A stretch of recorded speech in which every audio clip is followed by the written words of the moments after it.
Hey there, Goblin Scholars. This is the Goblin King, and I'd like to say that I'm bringing you another story out of Middle-earth, but that would be a lie. It would be a lie because the story I'm bringing you today is about that revisionist fiction being shot out by Amazon with its thin veneer of Tolkien's intellectual property peppered throughout the shit like golden kernels of corn. By the way, that picture isn't actually shit. I believe it's a brownie, just in case. I will do my best not to actually show shit on this channel. Can't make any promises, though. So, some new leaks have come out about Amazon's little exercise in cultural defilement, and it's just as we all expected. No, it's actually worse. Since, contrary to what the too many Abrams stated in that shit-tastic article Vanity Fair put out just a few short weeks ago, this aborted fetus of a project is seemingly going to directly contradict those things Tolkien wrote out in the Silmarillion. A product which, don't forget, Amazon has no actual rights to.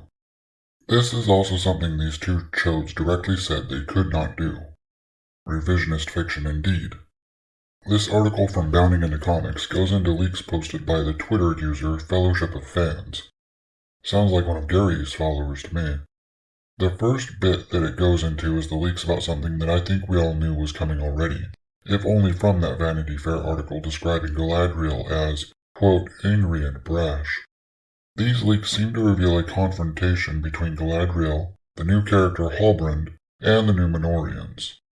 Exclusive. Galadriel and Halbrand are brought before the court of Miriel and Pharazôn by Elendil, to the surprise of everybody, still in the rags from when they were rescued from the shipwreck. Tense introduction follows, verbal standoffs between Galadriel, Miriel, and Pharazôn, where Galadriel proclaims her lineage. It's Halbrand who tries to act as the conciliatory one and keeps Galadriel's rage in check. They're both then marched off to their quarters, or jail, unconfirmed, by guards, during which time Halbrand secretly gets a dagger from Elendil. This is when Galadriel fights off guards, not when she arrives to Númenor. In the trailer, the Númenóreans are saving Galadriel and Halbrand from the shipwreck. During their voyage to Númenor, all three, Elendil, Halbrand, and Galadriel, become closer.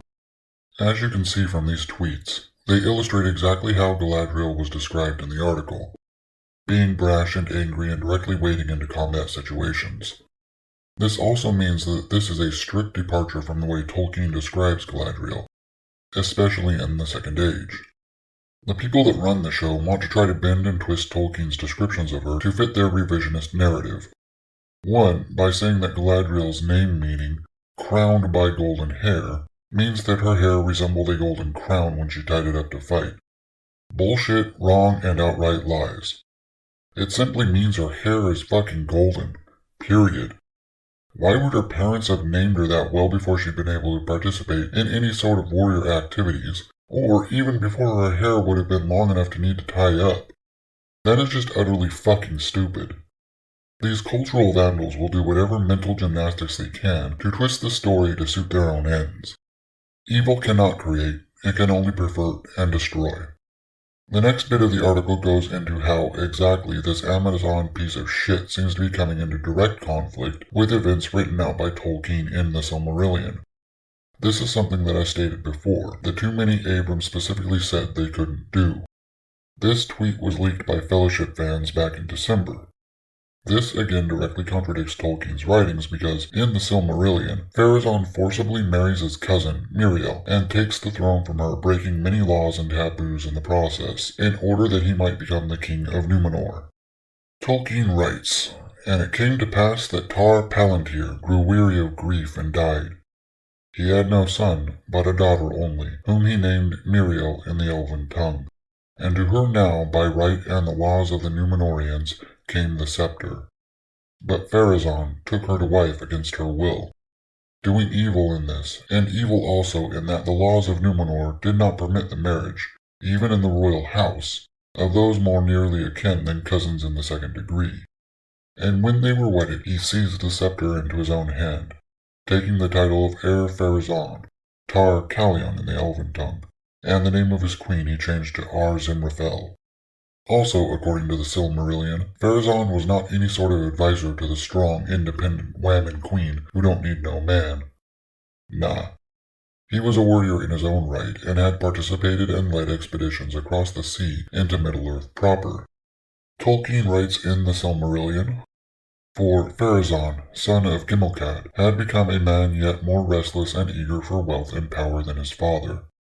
He had fared often abroad as a leader in the wars that the Númenóreans made then in the coastlands of Middle-earth, seeking to extend their dominion over men.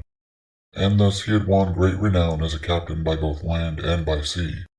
Therefore, when he came back to Númenor, hearing of his father's death, the hearts of the people were turned to him, for he brought with him great wealth, and was for the time free in his giving. Now, he's also apparently the one who has the fits of rage, not Galadriel. This guy's so drunk with power he even attempts to change Sauron to his will. Anyway, let it be said that these are indeed all leaks and rumors. I know I personally can't confirm whether or not they're actually true.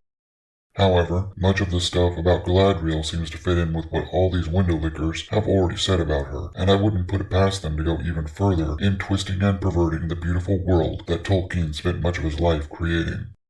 These people are very much evil by the Tolkien definition of the word.